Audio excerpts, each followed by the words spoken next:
Hey, pate an balhla an lei sak tak tak mai chu kan san chuatir ai kha chuanin tha hrui po an nga deuh to e an ngam hle mai a he an hlei rauh sia mahnin kan nui mai ni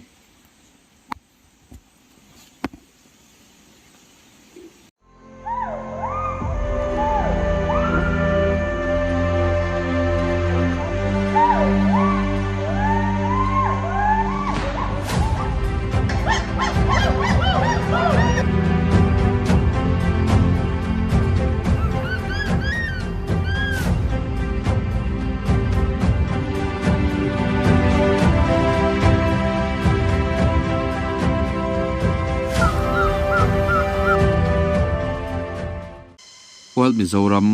kan ole le ta tu video a chuanin Buarchawm pawl kan zon na peng tenge kan ton ti te kan khir ho le do ni chuanin a top lama hian kan sajano pathum kha update na karon da le e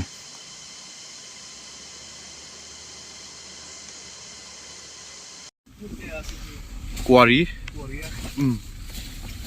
tuna hian hei sajano te kha zingan lo lam mutui se kan chua sana so lampanga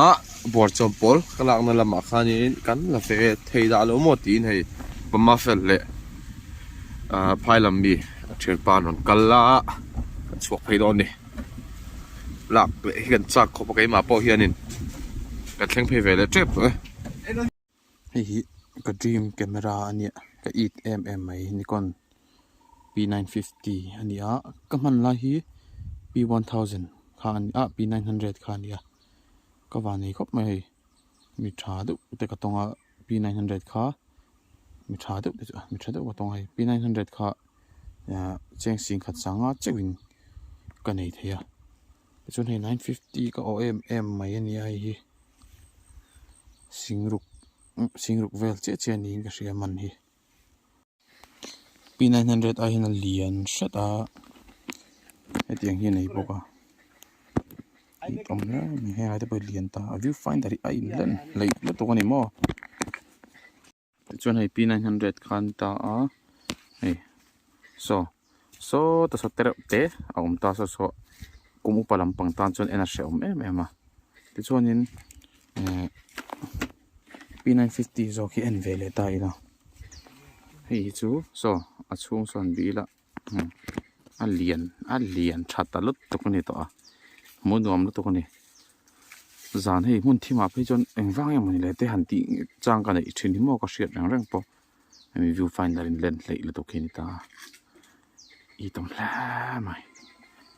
tem em camera an I thi ka nei ngai do poisa nei de wi la chan o lei ve mak acha kom la mai ti chuanin hei ngo chung ril lam kan pan le chan ta he Buarchawm pawl hi a thalak har em maya a thalak la chan si za pakhat chawni ti chungchuan hei phai tang na ron kalwang wang thawa an tei ma thin khop mai ti chuanin helai munalo hruai le local pui he sava thalak pui lo tum kha katna hanita a thei top choin lo lak pui nge hi ka lo tum thin ni ti chuanin kan phai mi chu kan chan tir ta sa chan tur kan siama chuan pama felanen ero sava pakhatin min ti buai tlat mai tin he sava hi an ran bik lo ni la tur chuan bei ve fe ngai tho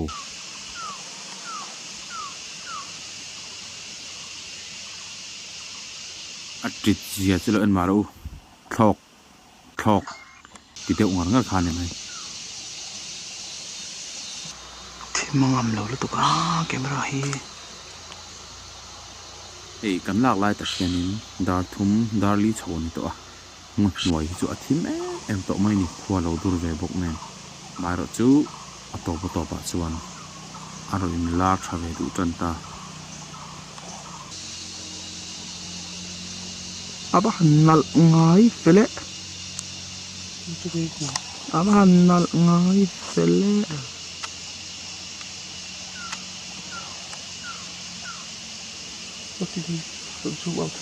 Mami kon focus ti thel tat sera he sava moi em mai Mizoram sava ni lo moin lo ti hial hi Varalthi nia kachuanin Varalthi te po antini red headed togon tinia hi apa nia anu hi lu uk ve thung ani tuna hen tuin lop me ka September 30 ra chuan no an chhuat pui fel vek toin garing in gram za sombol ve ri ten ni ve ni karo ti chuanin ro sur don mo kan ti na ka line call ron eng le loya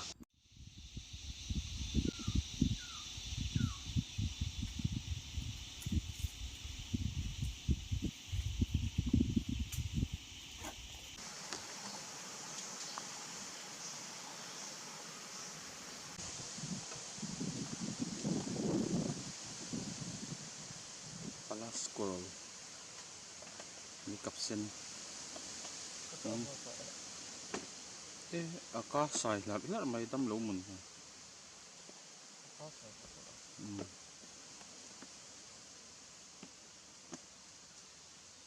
chi la chial nok luka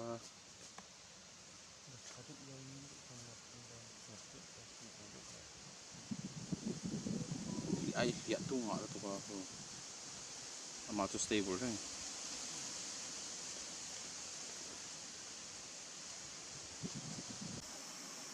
hey atlai in khoi po pangpar zu lo la dap ve mal mai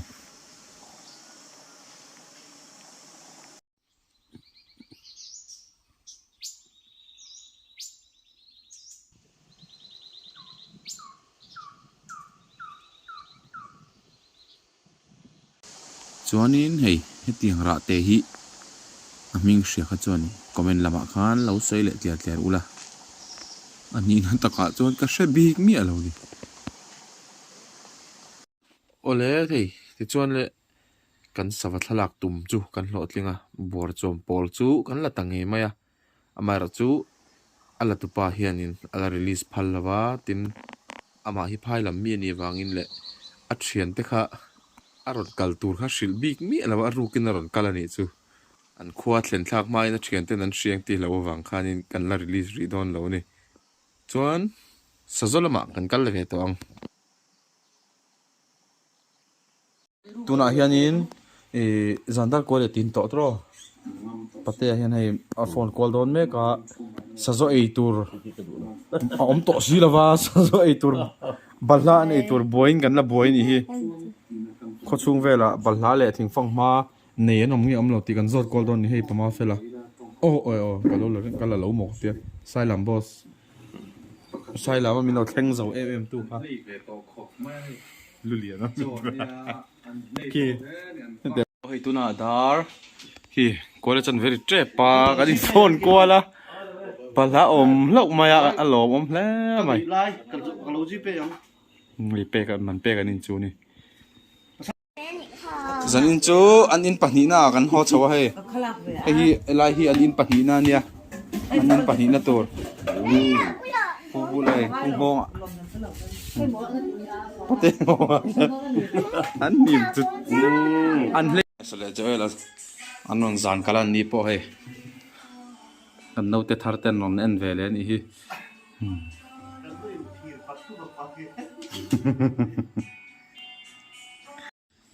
si hal nei tu pa kha si hal kwa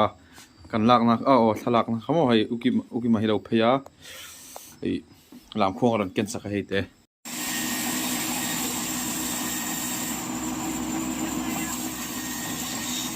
sazo in thar tur kan siam le mek don ni hi chu choma khan ka siam thuak a an ek hi hing ve reu sia nan siam zo to em he an bulian tur an in lian tur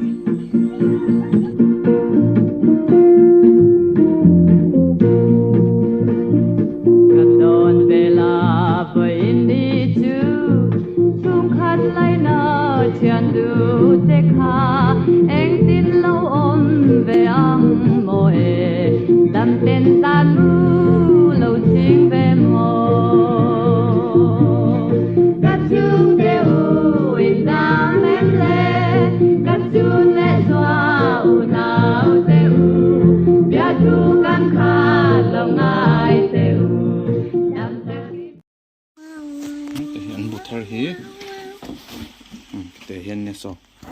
อันนี้เลยงานงัดงัดแต่ได้มีปัญหาปกติช่วงอ่ะเห็นน้ำมูกหาอะไรอันนี้บูโปฮิกะคายอ่ะก็เดี๋ยวสิมุกกักไม่สิส่วนนั้นเอกที่ทางละมาคนจะทัศน์ไม่ตัวนะทุกคนอันน้อยคนนึงเตียงหินมาหมอสะสมส่วนอันเลยนะตัวที่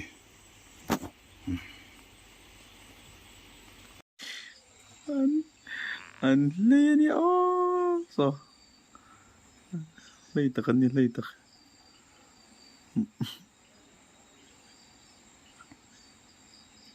ปะที่โซลาสัน